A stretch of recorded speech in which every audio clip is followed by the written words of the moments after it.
Are you fucking kidding me?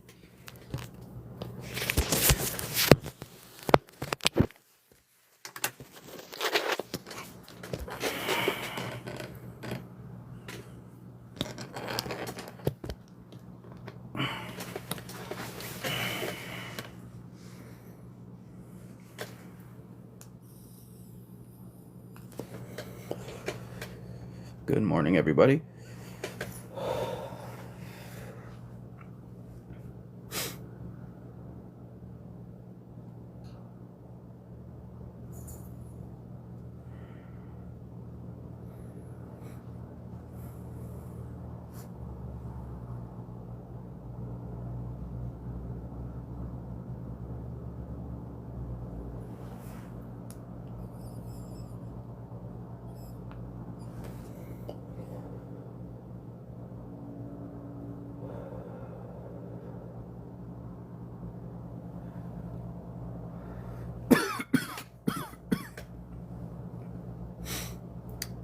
How's everyone doing today?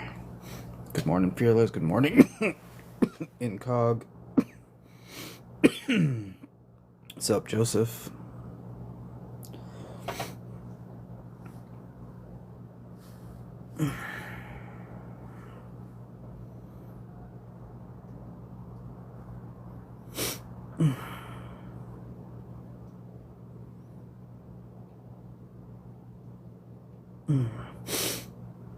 What up, Chaser? Hello, Chief. Sup, Punch? Yo, it's cold as a motherfucker out here today. What up, Bon Bon?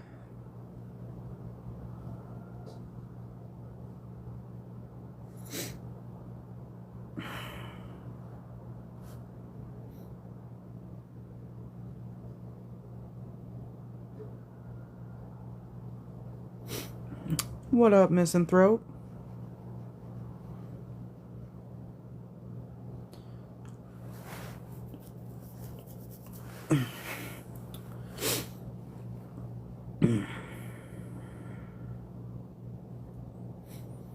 Doing some slightly less controversial conversations today.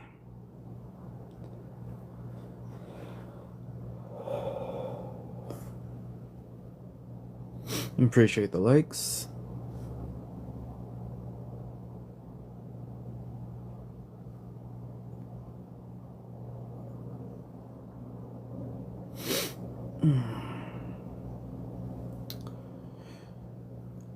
Well, while I wait for people to engage with the prompt, I just watched that new Spider-Man show on Disney Plus.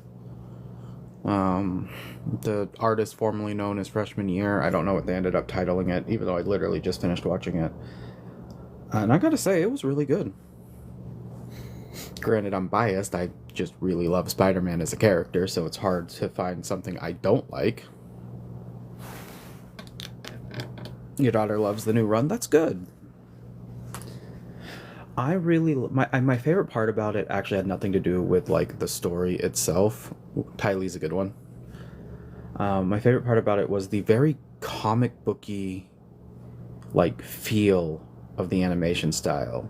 Like it looked drawn, and I haven't seen that kind of animation in a while, and I've never seen anything look so good.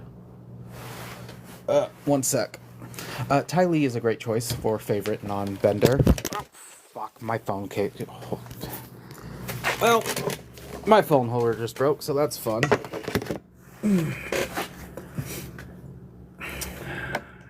think I can fix it with some super glue.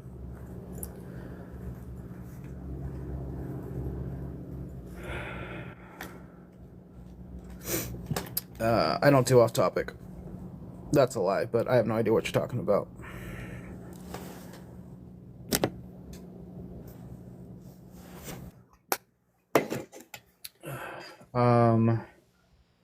So I am so glad that you mentioned the new Spider-Man run because I've been watching it as it's been airing because my daughter's favorite character is Spider-Man. Anything Spider-Man, she wants to watch it. She asks like 8 times a day for something Spider-Man.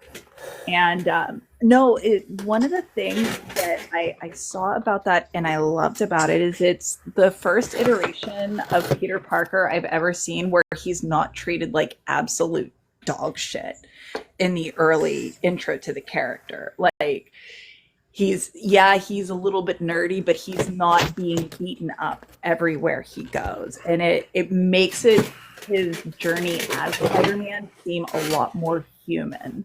Like, yeah, Well, he's apparently the whole like him being like bullied and beat up because he was a nerd is a Sam Raimi thing. Like that started because of Sam Raimi, and up until that point, yeah, he was bullied, but it was because he was kind of a pretentious prick. yeah, everything about this it has seemed it's just like 2 degrees off of what we've always seen with it. Everything Yeah. from Osborn and his son. I really liked the homage to the different kind of Spidey suits that came. It's been really really cool so far, and I just haven't had anybody to delve into how awesome it has been. These little changes. Yeah. Well, I literally finished it yesterday and was really disappointed that it was only 10 episodes. Real quick, Sokka is a fine answer. I think you need to dig just a little bit deeper, though. Same with Varric. He's a fine answer. He's the safe choice, though. Like, a little deeper. Cabbage Man, on the other hand, fantastic answer. No notes.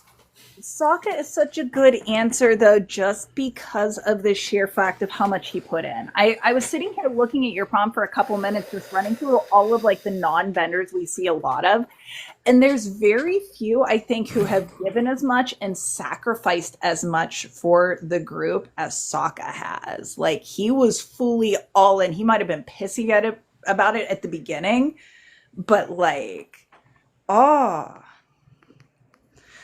I don't know who you're pointing to. May?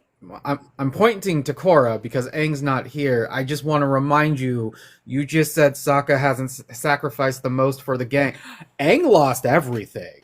No, I mean Um, in terms of being a non-bender. I've already said like Korra's big thing was seeing how much the avatars would take from her, whereas Aang's big thing was coming to terms with having to be the avatar. Like, yeah. but I mean like in terms of just like non-benders who have been Personal willing faves, Kyle. to walk the walk with benders at their side, knowing that they're not as capable. Like there's just something about Sokka that stands out. Goku loses to the weakest character in Avatar. Whoever you think that is, Goku still loses. Wait, Goku is not the strongest character in his own goddamn show. no, but Goku has excellent plot armor. Avatar don't give a fuck about plot armor. That's because the Avatar is the walking embodiment of plot armor. Yeah, that's fair. Ooh, Jet. That's a good answer. Melee.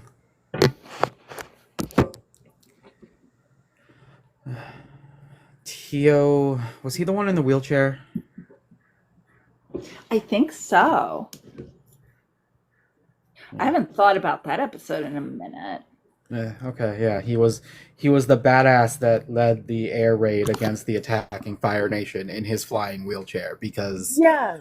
disability who? Cabbage person.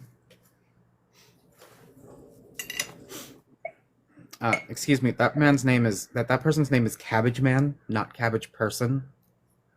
My cabbages. My cabbages is almost as iconic as my leg, I think. Mm-hmm.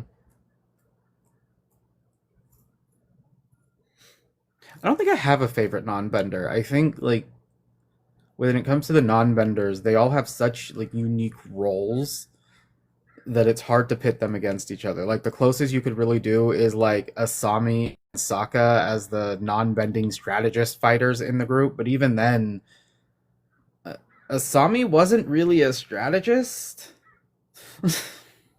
She was real good with them hands though. She was a Nepo baby, though. And I think that was part of what made Asami's character so interesting is like she was a combination, I almost feel like, of Suki and Bulma. Since we're on Dragon Ball, but she very much gives Bulma vibes. And I will fight anybody who says otherwise, because you can't with straight face. Momo is an airbender, dude. We're talking non-benders here.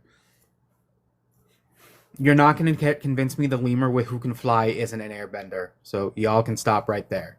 Erase the paragraph. It's not going to matter what you say. Your takes on who's a bender and who is not is definitely a little bit more warm than mine because I honestly expected a tiny bit of blowback when I said Magneto was a bloodbender and got none. So I mean, factually. What did I just say?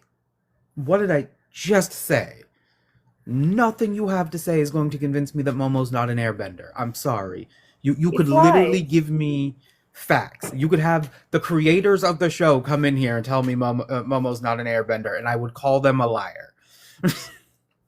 Because I am just that arrogant.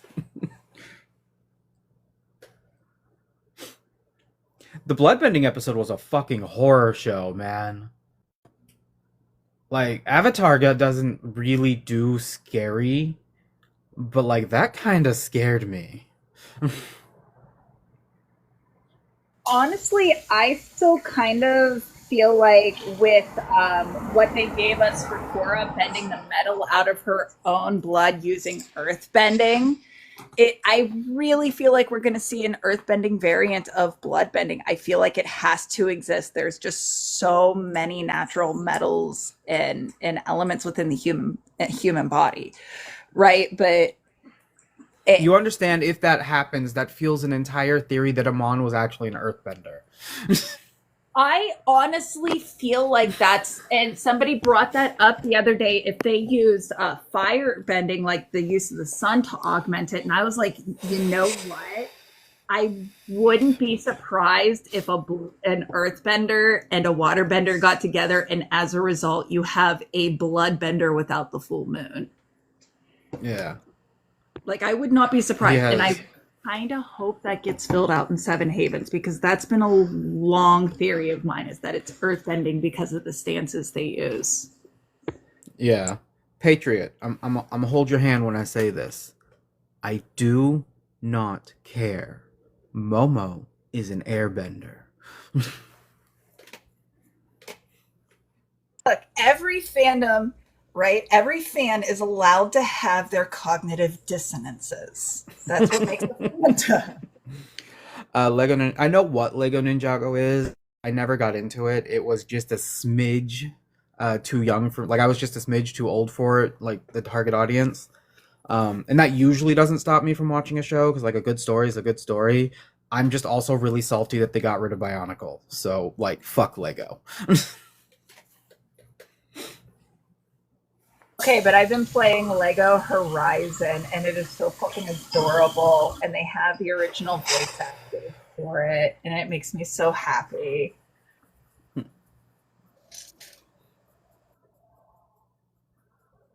Okay, no matter how many times you repeat it, it's not gonna make me care anymore. I don't know who that is.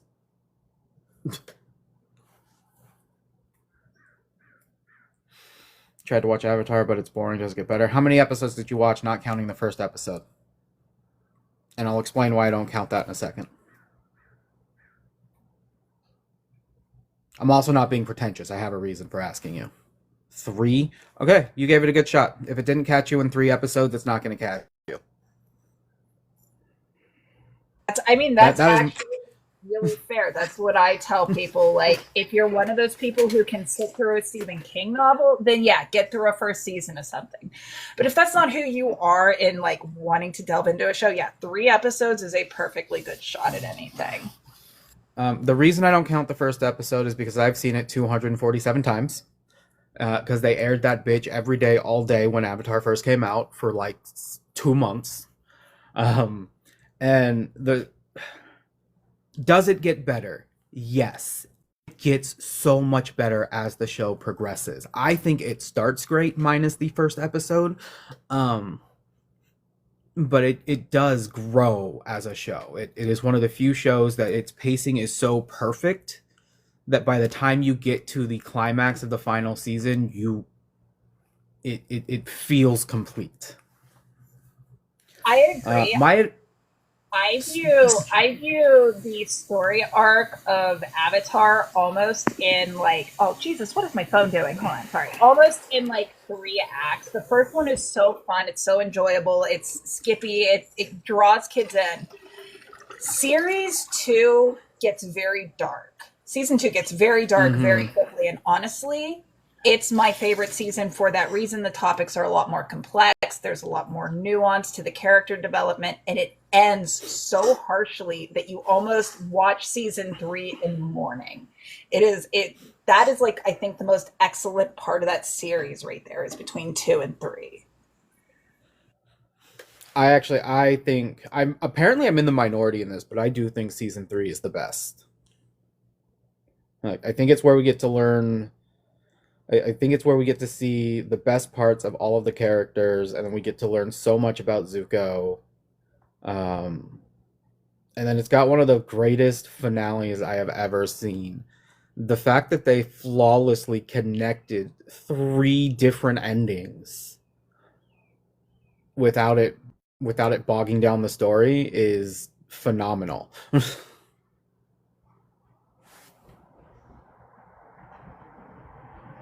I love Fishbone, I don't disagree, but we don't talk about that kind of stuff here.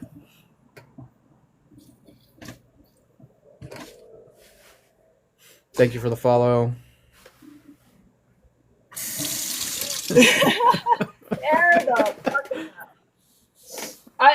but so Kylie, yes, I I needed know. therapy as a kid, so if that doesn't tell you who my Avatar crush was, I don't know what else will.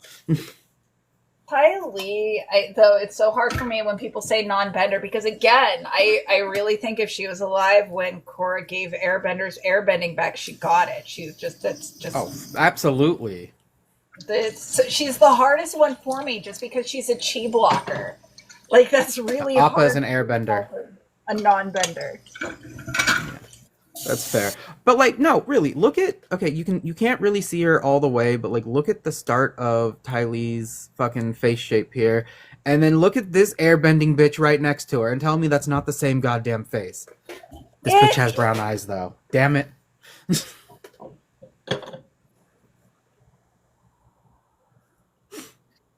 Julie does do the thing very well. Momo is also an airbender.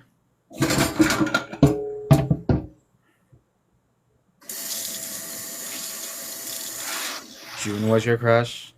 It's fair.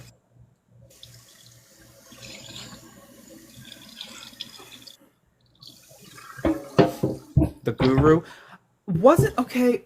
I haven't actually rewatched the show, but I just watched the clip of when the Guru meets Appa, and I'm watching this clip and I'm looking at this like 900-year-old dude, right? And he's talking about how he was summoned back to the air temple so he can teach Aang how to ascend to the fucking avatar state and all this shit. But like that man was an airbender, right?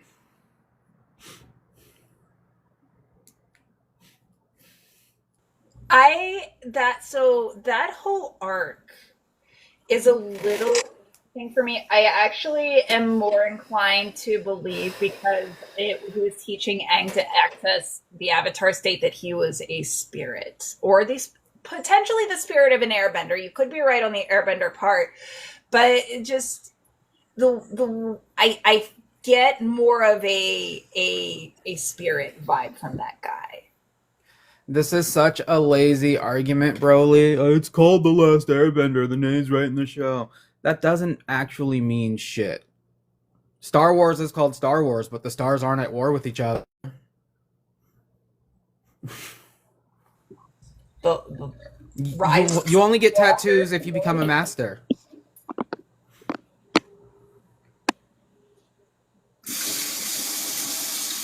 No, I have this theory that because airbenders are culturally nomadic that there is no possible way every single airbender was at the air nation or at the air temples during the attack, which means once they found out about the attack, they A, would have went to seek revenge and fallen into Ozai's traps that he set for them, or B, gone into hiding a la fucking order, post Order 66 Jedi, like, which is also why we even have the ability to transfer airbending to non-benders in season 2 of Korra or season 3 of Korra, because fucking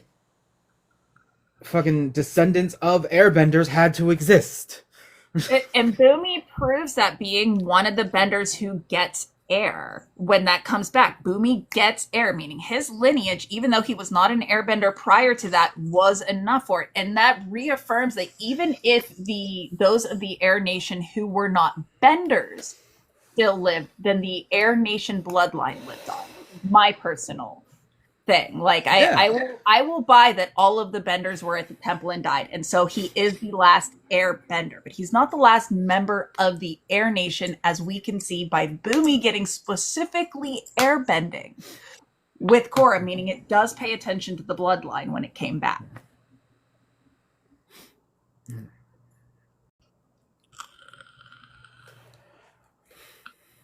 They may retcon for your theory, but as of now, it's not true. I don't care if they retcon my theory or not. There's nothing in the show that actually says that I'm wrong. There's nothing in the show, that says a lot of things. All that we know is that there are no air benders left, and it is entirely possible that benders stopped bending, did not teach their children how to bend, and thus there were no air benders. Or when they were annihilated, they annihilated just the benders and the bloodline lived on. Which is entirely possible, as we know from everything else. Benders can have non-bender children. Exactly. Didn't watch Korra. You should. I would say if when you get to season 2, skip to like the last, I think it's like the last 3 or 4 episodes, and just watch all the shit with Juan leading up to the finale. Then skip the finale. All you really need to know is the portal stay open, and then watch season 3. I've been spite rewatching Korra, and it's the first like 3 to 4 episodes are good because it does set up Unalaq and what he's going to do later. Like, but there's just like this whole mess in between that and one that's just so fucking boring. So fucking boring. Yeah, season 2 is bad. Like bad. Like the entire fandom unanimously agrees it is the worst season. Haters and stans alike. I mean, even my favorite TV shows in the world have seasons I'll tell you to skip. Supernatural, I'll tell you to skip all of season 1. You really don't need to know anything besides Jessica gets burned on the ceiling. Like, there are a couple shows I will tell you just to straight skip a whole season of, even if I love them.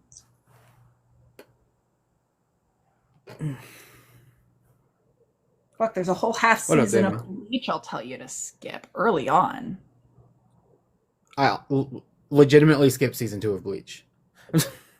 Anything that involves like in between, like while he's in the spirit world and his sisters are working with the spirit guy, that shit is all stupid. Anything that involves the stuffy, that's all dumb as fuck. You can skip that too.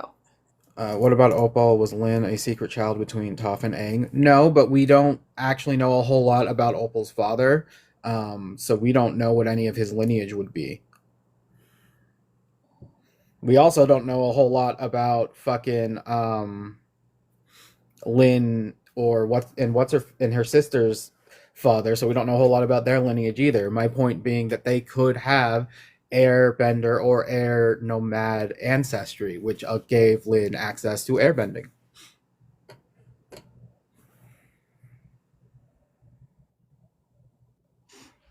Isn't that part of the experience, though? The first time. Sometimes. Because I was too lazy to find a new picture.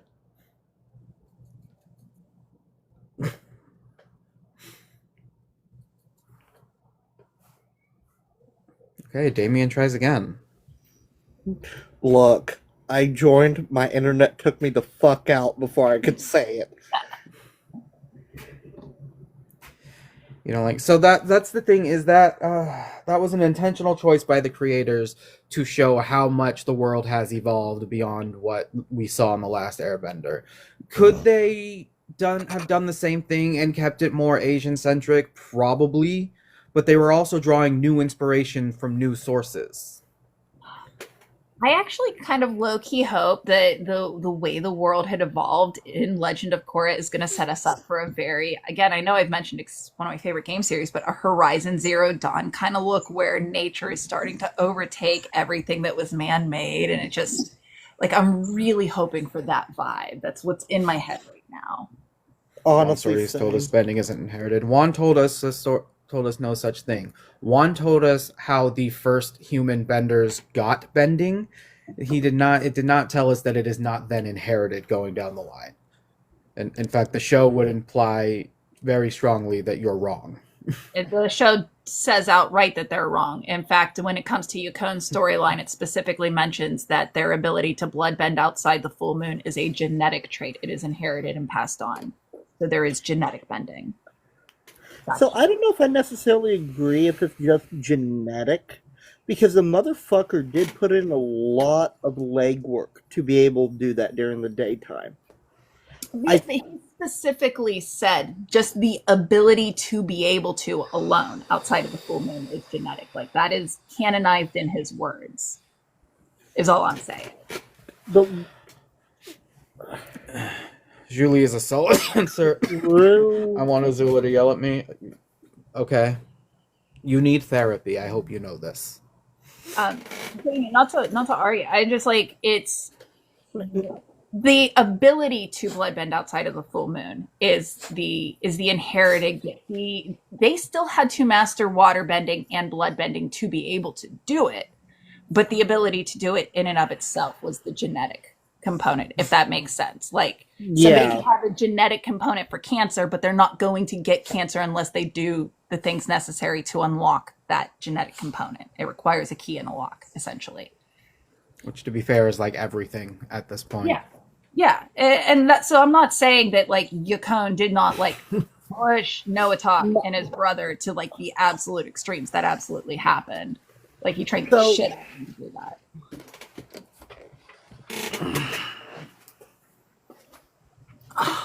what is it called?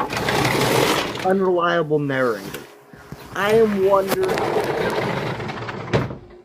fundamentally it's not just Yakon's lineage, but they're the only motherfuckers that crossed that line. Fair enough. I had said earlier, honestly, that I see when I watch the stances of bloodbenders, I very much see that it is a combination of both water bending and earth bending.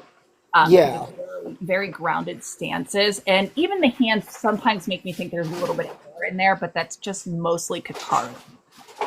It reminds me of when Aang's doing his spinning circles in his hands, like the marionette stuff they do. Yep. But so I wouldn't be surprised if there is like an intrinsic ability to be able to do it outside the full moon and push it to that level, but it's such a dark gift that pushing it to that level is something that a lot of people don't want to do. Exactly, because if you look at how this is gonna sound so fucked up, but it actually makes sense. But if you look at lightning bending, of all fucking things, it is a mixture of fire and water with the stances and whatnot, even how Iroh created it through water. Yep, I've discussed that too. Bending is still decided by birth. Why do we not see airbenders magically crop up in the Water Tribe, for example, during the 100-Year War? Because all of the people who could bend were annihilated. Yep. So, that if you know what I was thinking about the other day? Huh. If the convergence never happens and we never get, the portals opened, and then so airbenders don't come back that way, how long would it actually take to like populate enough people to call it a nation again? If it was just starting off from Aang's kids and grandkids? Well, if it's just starting off from Aang's kids and grandkids, given that a nation can consist of 1,000 people. Actually, less than that, because if you go back to make it more fitting, you would be looking at a small village being counted as a nation state. I mean, I think they would be able to maybe repopulate the temples within 3 to 4 generations if everybody developed a breeding kink. But they get at least don't doubt one Milo. generation. Don't doubt Milo. Fucking. What did she Milo's say? gonna pull a Genghis Khan. Oh, It's only gonna be if the there is Milo a god, generation. if there is a god, TikTok, you clipped that specific section of the conversation. Look, the studies have shown that kinks are genetic. I was literally just trying to be scientific here and not funny, but Wait, hold up. That implies Tenzin also has one, if you think about it.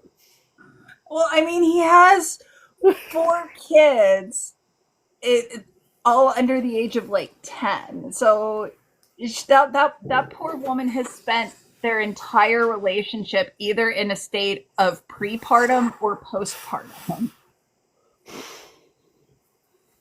She does look very sad. Every time you see her, she looks like she's about to cry.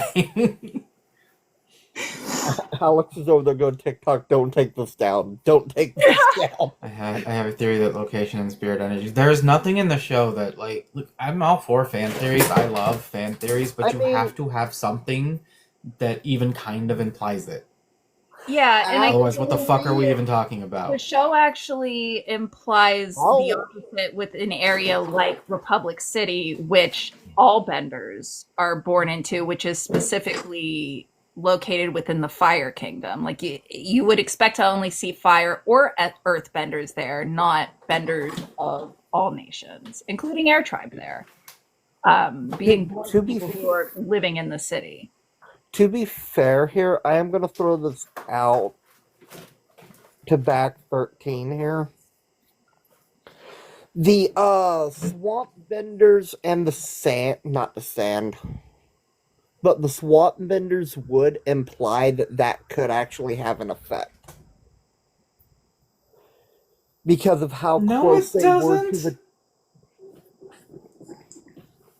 There aren't they in like the middle of the Earth Kingdom? Yeah. Like I could almost understand, I guess, like with the portals and Korra, there being one in the middle of the public city. I The guess fuck is this cat doing? maybe What are you doing? that's still kind of. Why are you making so much fucking noise? Come here. What the fuck is your problem? Why are you orange? I think Go there's a lot find the about brain it we cell. don't know. Go.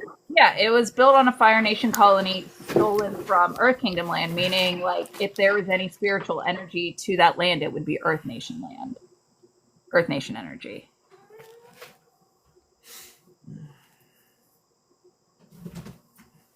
Airbenders have little to no non-benders due to their spirituality. It could be a factor. I don't know what that's got to do with nothing.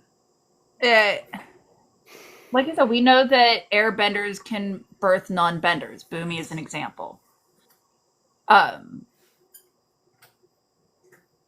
like, we can't pretend that if Boomy wasn't born an airbender, Aang wouldn't have doted on him just as much as Tenzin. Like that was Aang's whole drive, was to restore the Air Nation. So, I'm just throwing this out there. Am I the only one that found it weird that Boomy had no trait whatsoever? What do you mean? His father's the Avatar and his mother's the strongest waterbender.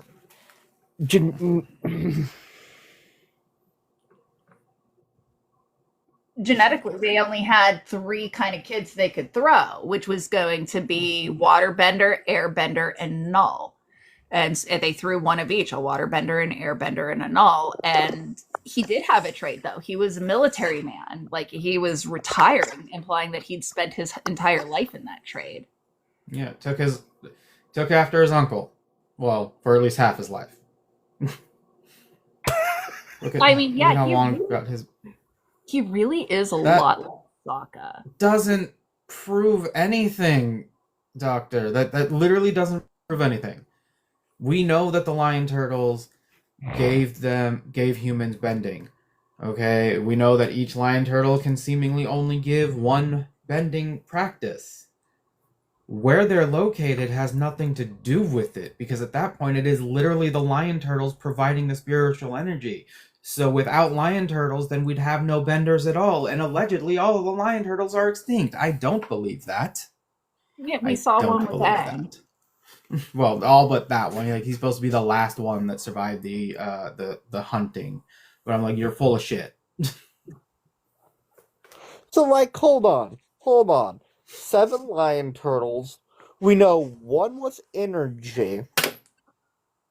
And then you got the 4 elementals. What the One fuck was firebending. One was energy, one was firebenders. Seven Havens really does set up the idea that the catastrophe required putting people back on the backs of the 7 lion turtles.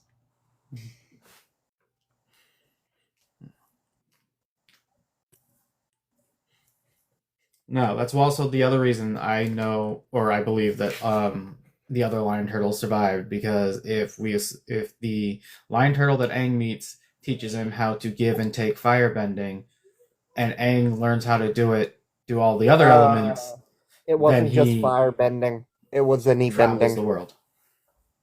No, it wasn't. No, it was any bending, because he does that to fucking Kuzan. Not Kuzan. He took Yukon's bending, which was also water bending. Yeah. It was any so bending. either even though we only ever see the lion turtles give and receive one type of bending each, we believe that this is a super special lion turtle that can do all bending. This or lion turtle, after the war, that the Avatar travels the world and finds the rest of the lion turtles, and they teach him the same technique, but for their specific elements. Well, isn't it implied that spirit bending is a separate technique in and of itself? Okay, look up what the lion turtle says, because the lion turtle talks about before elemental bending there was something called energy bending, or something similar to that, and that is what he taught Aang. I was gonna say, because I know that spirit bending canonically is what Korra does, but also has the applications to shut down the bending of other people. But when she bends it on the spirits, it's just it calms them. So there are different types of bending than just the elements, because they also include spirit, like you said, energy. I don't know if they are the same or two separate types of bending. Yeah. There's also, like, what is it? Because Korra mastered all 7 bendings. That's like her big thing, is she has 7 forms of bending. And I can't remember what her other ones are.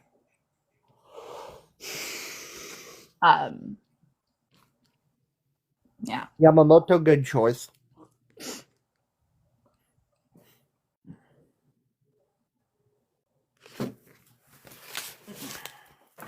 Yeah, she also has spirit bending, which is a canon type of bending. She also has metal bending, which is a canon type of bending. And I'll bet money she can fucking airbend the shit out your lungs. So she's got that too. Which I don't know if void bending is a sub bending. I know metal bending technically is a sub bending, but also gets treated as separately, because some earthbenders can't bend the metal because they can only bend minerals or something. That one's hard for me because it acts like a subclass and is a distinct class on its own. Yes, and then you have the sub bending forms for all of those. So you've got fucking blood, lightning, lava, and earth, and void. Somebody mentioned yesterday, like 10. Real life earthbenders are probably the most terrifying benders, because if they can master it, you don't know what element's being bent. Yeah. I don't remember seeing Korra lava bend in season 3. I know she earthbends, but I don't actually remember seeing her lava I bend. thought that was Bolin. Lava bend. Also, Yamamoto, I want to point this out. There's a difference between can't and won't, and that makes you still an offspring of Kyoshi.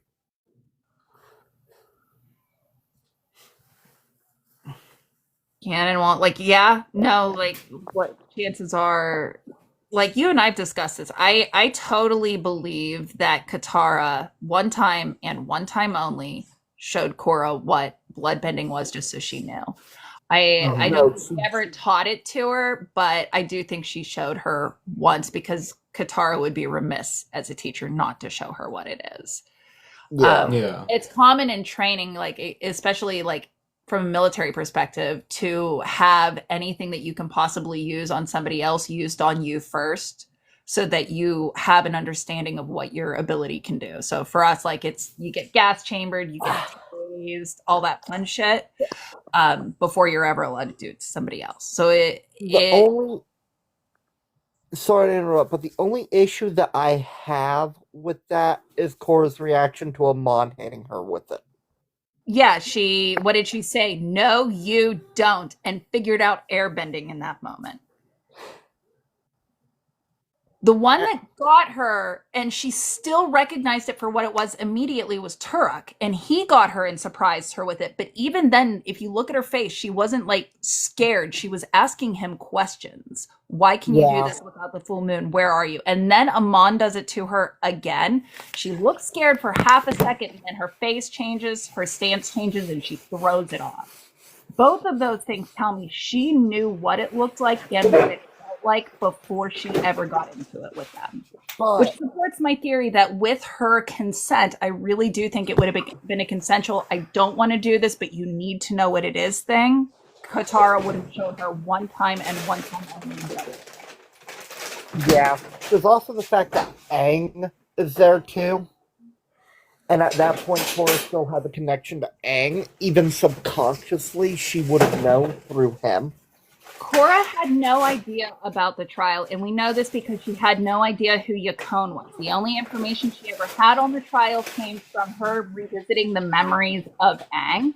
One, because she wasn't alive, but two, because nobody ever talked about it. So Cora knowing about Yukon and his power was already established as something she had no knowledge of. Can we talk for a second about how 90% of Korra's problems is because people don't tell her shit? Oh yeah, Yeah, I yeah, sat down with this. Every piece of information Aang ever needed was handed to him on a silver platter, either by masters or his previous lives. Like there's like a whole 2 to 3 episode arc where he's just sitting around bullshitting with his past lives, trying to figure out how to get around doing his job. Yet reasonably anybody could have told her. Yes, but she was not afraid of it. There was something in her that said she didn't care. I could be wrong, but there's nothing in canon that says I am either wrong or so right. This is a fan theory. actually, I gotta point this out. I think Katara would have helped her figure out a way to counter it outside. Because when Amon does it, Korra tries to reach for her other bending. Yet, Wind was the only one that was able to respond because of the blocking Mm-hmm. of the other three. I actually think Katara, being the teacher that she is, again, as you were saying, with consent and whatnot, they would have came up with means to defend against it. I I don't need to like I said, I address don't think Doc real quick. Katara would have ever passed on the knowledge of how to do it. I do not believe Katara would have ever done that. But I do believe that being in charge of this next incarnation, knowing that her previous incarnation had dealt with it multiple times, Katara is intelligent enough to know that Korra needs to at least know what this looks like, if nothing else.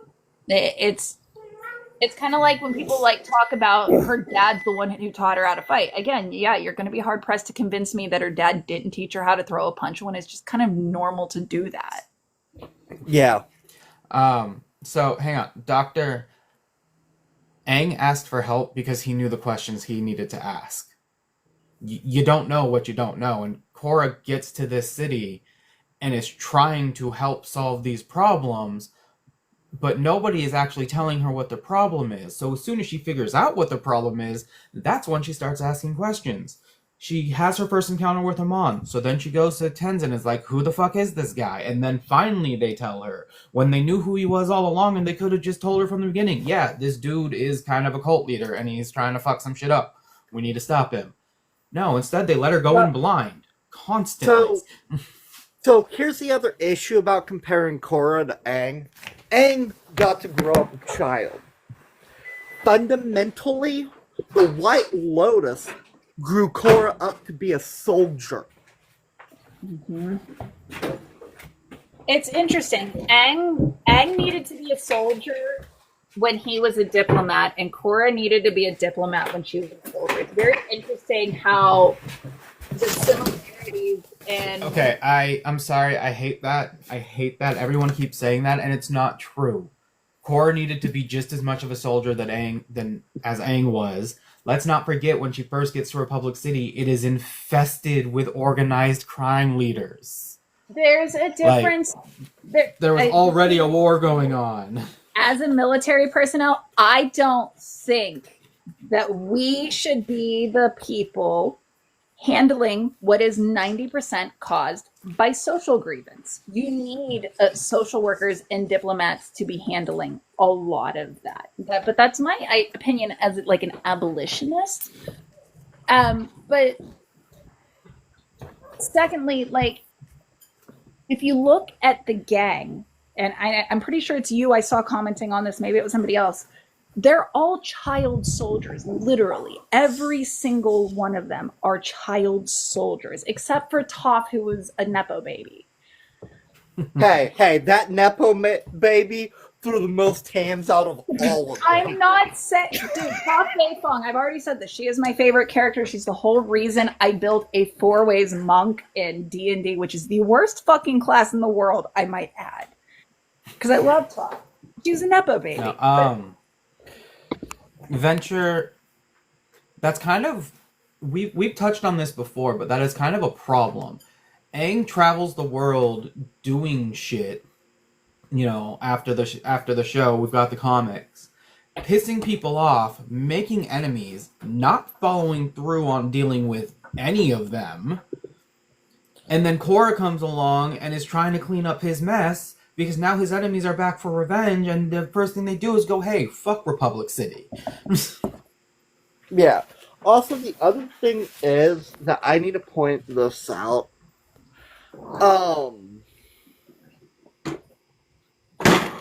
It goes back to how they grew up, right? Aang was able to turn to certain masters as well that were actually fucking masters who was willing to learn outside of just what they knew, right? We saw this with the fucking sexist water dip shit after fucking Katara puts him in his place. Hey, see it when nice to Grandpa turns to- He has a mini redemption arc and gets back with Graham, okay? Yeah. We're down to Grandpa Koo. Korra should have been traveling the world with- instead of staying in Republic City. Korra should have been traveling the world when she was a kid, learning to master the 4 elements. That is when the Avatar is supposed to do their traveling. They travel to train, not get locked up in a compound for... Imagine if Korra had 13 what years. every Avatar had from the time she presented. Every other Avatar is told at like 16. Aang went at 12 because of what was going on. But every other Avatar finds out much older. Imagine where Korra would be if she actually had socialized right and traveled the world right. Like, we would have a totally different character from the age of 4, learning how to balance her responsibility with her hard-headedness. Yeah.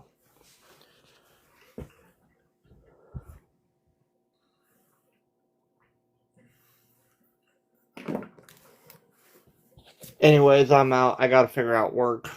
I fucking opened today.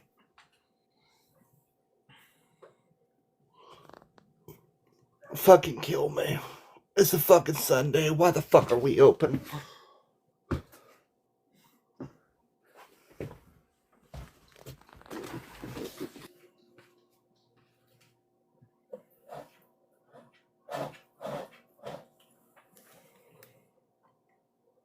I think just because Mako and Bolin did not get their character development that they probably should have, I think saying that they're not masters is kind of undermining just how potent these characters were. Like, if you look at how quick Mako throws lightning and blue lightning at them, right?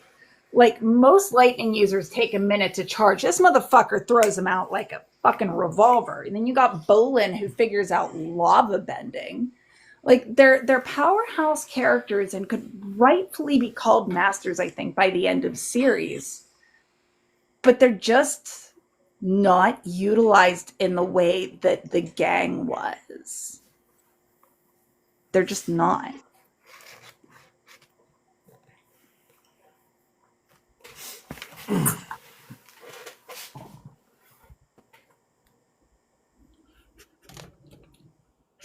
I had this theory that in order to get utilize the sub bendings, you have to have mastered the primary bending.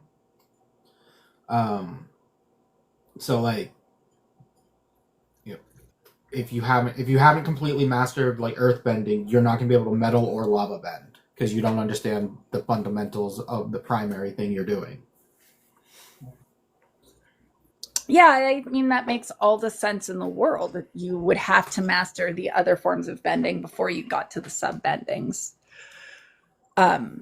Which again, like I said, I understand that people don't like Mako and Bolin. Their characters are not fleshed out and they are underutilized. But I think saying that they are not masters in their respective element is truly a disservice to the displays of power they both show. My wife is awake. Hello, my wife. Would you like me to make you some coffee?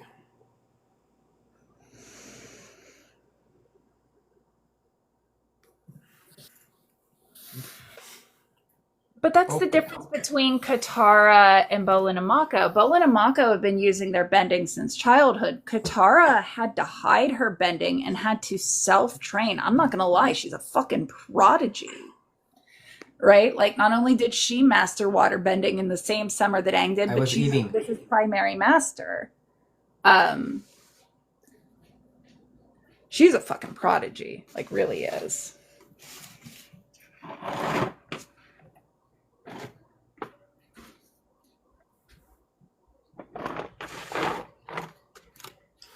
Alright. I'm gonna go. Gotta make my wife some coffee and then sit with her and drink some coffee before I go to bed. Thanks for the chat before my kid gets home. Have fun.